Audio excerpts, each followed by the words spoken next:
আপনারা কি কখনো ভেবে দেখেছেন যে আমাদের পৃথিবী যদি একটা কিউবের আকারের হতো তাহলে কি হতো? আপনারা নিশ্চয়ই ভাবছেন যে এটা আবার কেমন প্রশ্ন।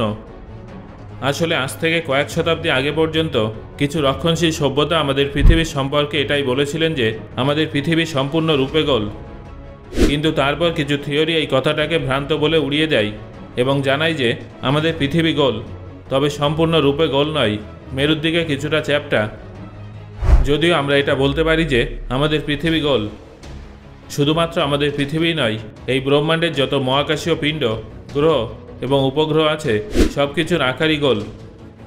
তাই পৃথিবীর সম্পর্কে এই প্রশ্নটা শুনতে ভীষণ অদ্ভুত মনে হয়, তবে আপনারা তো জানেনই যে বিজ্ঞানের কাছে সব ধরনের প্রশ্নের উত্তর আছে, সেই প্রশ্নটা কাল্পনিক হোক কিংবা বাস্তবিক। তাহলে চলুন বন্ধুরা, আজকের এই ভিডিওতে আমরা এই রোমাঞ্চকর বিষয়টা নিয়ে কল্পনা করি এবং জেনে নিই যে আমাদের পৃথিবী যদি কিউবের আকৃতির হতো তাহলে কি হতো। আপনাদের মনে হয়তো প্রশ্ন উঠছে যে আমাদের পৃথিবীর কিউব আকৃতি নিয়েই কেন কল্পনা করছি। আসলে 1884 সালের 16 নভেম্বর একটা আর্টিকেল প্রকাশিত হয়েছিল যেখানে আন্ডট নামের একজন মহাকাশচারী নেপচুন গ্রহের অরবিটের ঠিক বাইরে একটা কিউব আকৃতির গ্রহ দেখেছিলেন। যদিও এই মহাকাশীয় বস্তুটাতে গাছপালা বা জল কিছুই উপস্থিত ছিল না, এটা শুধুমাত্র ধুলোভরা মেঘে ঢাকা একটা মহাকাশীয় পিণ্ড ছিল।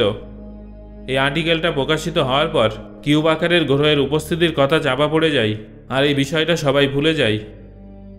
তবে এই ঘটনার আনুমানিক 100 বছর পরে আবার একজন মহাকাশচারী কিউব আকৃতির একটা গ্রহ দেখতে পান। এবার সেই মহাকাশচারী সেখানকার পাহাড়ের সম্পর্কেও জানান। তিনি বলেন যে ওই কিউব আকৃতির গ্রহটাতে পৃথিবীর তুলনায় 400 গুণ বড় পাহাড় উপস্থিত আছে। যদিও এই মহাকাশচারীটা কে ছিলেন সেটা আজও রহস্য হয়ে আছে, তার নাম কি ছিল সেটাও কেউ জানে না। তবে তার এই অনুসন্ধানের পর থেকেই সবাই এটা ভাবতে বাধ্য হয় যে এই ব্রহ্মাণ্ডে কি কিউবিক আকৃতির কোনো গ্রহ সত্যি আছে, নাকি এটা শুধুমাত্র এই মহাকাশচারী কল্পনা ছিল। এখান থেকে আরও অনেক প্রশ্ন উঠে আসে, যেমন আমাদের পৃথিবী যদি সত্যি কিউব আকৃতির হতো তাহলে কি হতো? এই ধরনের গ্রহে কি মানুষের পক্ষে বসবাস করা সম্ভব হতো?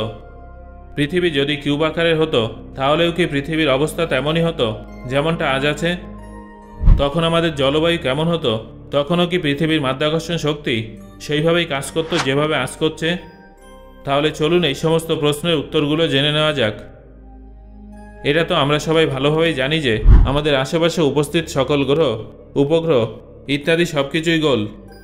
কিন্তু আপনারা কি জানেন যে এগুলোর আকার কেন গোলই হয়?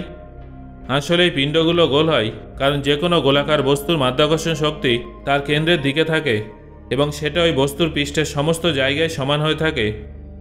মানে যে কোনো গ্রহ বা নক্ষত্রের মধ্যে উপস্থিত মাধ্যাকর্ষণ শক্তি সবসময় তাকে চারিদিক থেকে কেন্দ্রের দিকে আকর্ষণ করে। এই জন্যই সেই গ্রহ বা নক্ষত্রটা গোলাকার হয়ে থাকে। তাহলে চলুন এবার কল্পনা করে দেখে নেওয়া যাক যে আমাদের পৃথিবী যদি গোলাকার না হয়ে কিউব আকৃতির হতো তাহলে কি হতো। যেমনটা আমি আপনাদের এইমাত্র বললাম যে যে কোনো বস্তুর মাধ্যাকর্ষণ শক্তি তার কেন্দ্রে কার্যকর হয়।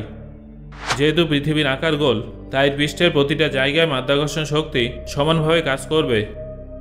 আপনি পৃথিবীর কোনো জায়গায় গেলে বা দাঁড়ালে সব জায়গায় কিন্তু প্রায় একই ধরনের মাধ্যাকর্ষণ শক্তি অনুভব করবেন। কিন্তু আমাদের পৃথিবী যদি কিউব আকৃতির হতো তাহলে তার 6টা পৃষ্ঠতল থাকতো, আর সেই সময় সম্পূর্ণ পৃথিবীর মাধ্যাকর্ষণ শক্তি তার পৃষ্ঠতলের পরিবর্তে তার কেন্দ্রে থাকতো। সেই পরিস্থিতিতে আপনারা পৃথিবীর ভিন্ন ভিন্ন স্থানে ভিন্ন ভিন্ন মাধ্যাকর্ষণ শক্তি অনুভব করতেন। কিউব আকারের পৃথিবীতে আপনি যখন কেন্দ্র থেকে দূরে যেতেন তখন আপনার মনে হতো যে আপনি যেন কোনো পাহাড়ে উঠছেন। অন্যদিকে আপনি যখন কেন্দ্রের দিকে যেতেন তখন আপনার মনে হতো যেন আপনি কোনো ঢালু পথ দিয়ে নিচের দিকে নামছেন, আর সেখানকার মাধ্যাকর্ষণ শক্তি আপনাকে নিচের দিকে টানার চেষ্টা করছে। এছাড়াও আপনি যখন কোনো পৃষ্ঠের কেন্দ্র থেকে দূরে যাবেন তখন আপনার মাধ্যাকর্ষণ শক্তি কম অনুভূত হবে। এই বিষয়টা ওজনের দিক থেকে বিশ্লেষণ করতে গেলে এটা বলা যায় যে পৃথিবীর কেন্দ্রে আপনার ওজন বেশি হবে। আপনি যত পৃথিবীর প্রান্তে যাবেন তত আপনার ওজন কমতে থাকবে।